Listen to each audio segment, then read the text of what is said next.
Friends, I have completely changed the way that I collect, invest, speculate on sports cards. We're going to dive into that today, and I think just kind of the mindset and the evolution of a hobbyist. Stick around.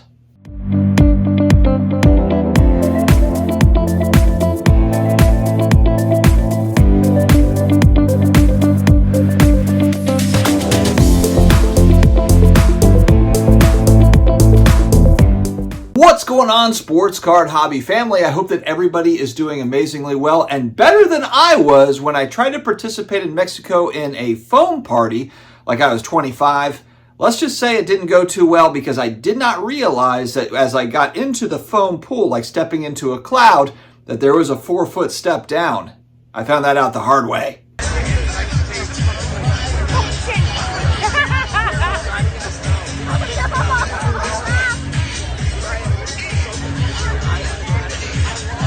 Huge thanks to today's video sponsor, COMC.com, your home for buying, selling, and flipping all the hottest trading cards. Their consignment marketplace now home to over 33 million cards from baseball's biggest stars like Shohei Ohtani, Aaron Judge, and Mookie Betts to Marvel favorites like Spider-Man, Thor, and Captain America. COMC has something for every type of collector, so make sure to visit my links down below in the video description as well as in the pinned comments to start your COMC.com journey today. It's a good time. All right, friends, when I got back into the hobby going back to 2018, it was actually similar in some ways to the way that it is now. So every time I have a mail day, in order to tell if the slab is real, I lick the slab. Although I will say there's a lot more volume going on now. I mean, there was a lot of sports cards, frankly. I bought cards in 2018, but I didn't feel any sort of a sense of urgency at all to get into specific cards. I remember Joe Montana 81 Topps PSA 10 rookie card. I bought one for $150, and there was 4 or 5 more on eBay sitting there for $130, $140, $150. And they were just there as you need. And so it's kind of like it is today, though, in a way. You know, there's not a lot of volatility, not a lot of fluctuation on that type of card.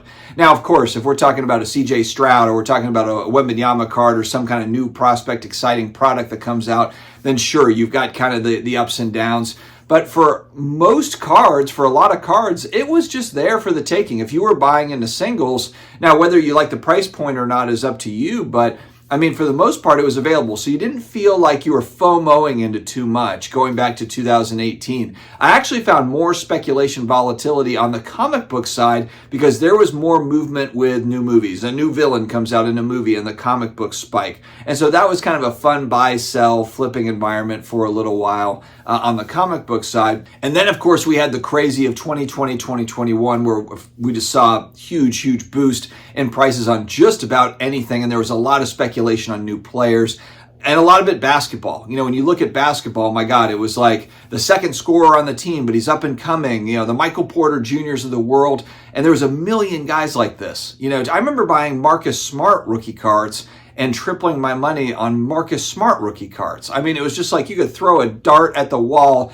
anything's gonna work. So you take the card and put it in the sleeve. It wasn't as if you were some amazing, spectacular person. You just happened to be in the right place at the right time back then. And of course, if you were a collector going back and you had a huge collection, walking into 2020 and 2021, if you did want to cash out, you were able to get huge money on those cards. But what's happened to me here over the last 12 months, really all of 2023, a lot of consolidation, but way more focus than I've ever had. Gone are the days where, you know, I like a quarterback coming out or, you know, a new NBA player, this and that. I'm speculating, are they going to be the next guy?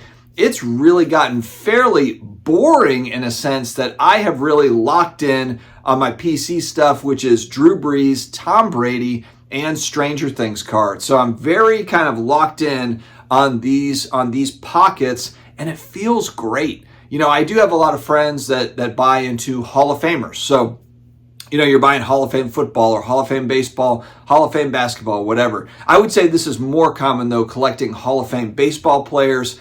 And then I've got friends on the vintage football side that do this as well. And if you're buying ungraded cards, you can get these cards at good prices. But if you're trying to buy mid-high grade, you know, Sports Cards Anonymous Dakota used to call it, you know, trying to boil the ocean. And I found myself trying to do this in a lot of ways where you're just trying to buy a variety of different players and oh my God, they've got all these different cards.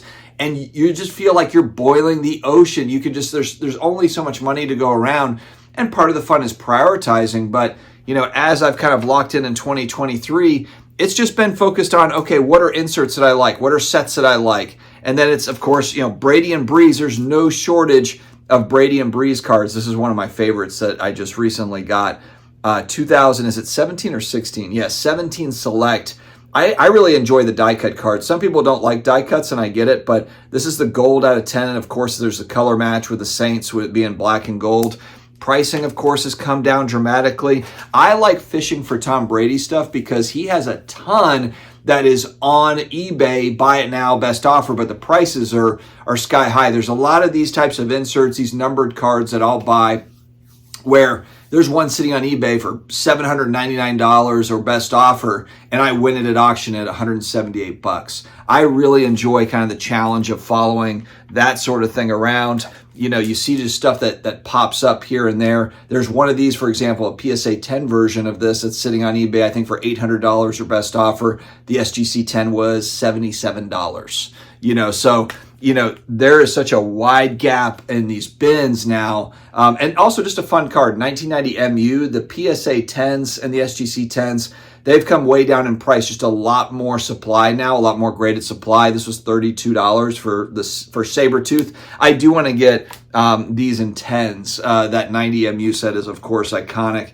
And so I want to kind of pick up some of those. But outside of that set and a couple of other Marvel sets that I really like, Stranger Things, this is a 2018 Hopper Auto. This is the blue version, numbered out of 10. I've been zeroed in on the blue ones. This is a season 4. So that one's numbered out of 10. The blue in season 4 numbered out of 11, of course, because of the character 11. This is the Vecna Henry character, and it's the autograph version numbered. But just fun to kind of look around and catch auctions. Exquisite Breeze.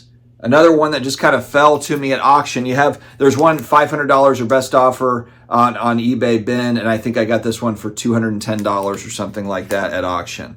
The auction will really kind of tell you where we're sitting, and people just, they can't hold out forever for a lot of these cards. They're going to try to make deals, or even like a lower buy it now. With a lot of buy it nows, I'm offering half. If it's $300 or best offer, I'm going in at $150. And people are like, oh my God, that's such a low ball offer, but hey, look, we're in a buyer's market. Cash is king. It's a buyer's market right now. So it's been fun to really get locked in. And also keep in mind, I do also collect graded comic books, graded video games. And so I've got a lot of different kind of 80s, 90s nostalgia interest. Graded action figures are something I'm looking at now. But unfortunately, with graded action figures, AFA does not have a public pop report. And the stuff that I want, the old like Thundercats stuff that's in box, I just don't know how many are out there because there's no public population report to know what's what. And am I going to spend $1,000, $2,000 on an action figure? I know they have to be fairly rare because I just don't see them pop up very much at auction anywhere. But I don't know how many there are, and I don't really like that. So that's something that graded video games is starting to evolve there, that you are seeing populations come out, and that's very helpful. But 2023 has been a nice year to really kind of get focused, get locked in on the stuff that really matters, and also just to kind of let go of some things. I think that's one of the tough things of being a collector / hoarder in a way, is you end up kind of getting into something and you're like, oh man, I can't let it go. And sometimes, to get into other things that you do like, or as you're kind of evolving, you have to get rid of other things to get into new things. I will be at Culture Collision at the end of January in Atlanta. I think I have 150 to 175 slabbed Stranger Things cards. So I'm going to be the Stranger Things guy at Culture Collision, because I've got probably 50, 60 cards that are kind of my top end ones that I'm not going to be selling, that I'm not going to be bringing. But I've got another 100 slabs of cards that I really do enjoy, but I've got duplicates. I've been picking them up along the way. And a lot of the autographs, you just can't find them. So as they've kind of popped up, and they are tough to find at a low price, because frankly, not a lot of people do care about Stranger Things cards, but we are heading into season 5. They will start filming here in January. Actually, while we're at Culture Collision, they'll be filming in Atlanta, ironically. And so I want to be able to kind of share with the public, hey, look, there's graded Stranger Things cards out there. There's a lot of autographs on eBay, but you know, there's a lot of the rare stuff, you don't see it very often. So I'll have some of that out there to share. And I'll have some sports cards as well. I'll be there with Flippin' Steve. He's going to have a variety of different sports cards and non-sports. I'll have other non-sports as well that I'm bringing. So it's going to be a good time next month at the Atlanta Culture Collision Show. But let me know your thoughts here in the comments. Have you shifted gears in 2023, or as you're heading into 2024? Are you saying like, you know what, I've got all this stuff, but this is the stuff I really care about. I'm going to lock in and zero in on this particular player, this particular set, or maybe it's non-sports. I'm going after garbage pail kits or cards or whatever it is. Let me know what it is, your strategy heading into 2024. It's going to be a great year. Stay healthy, stay awesome, and I will talk to you again later.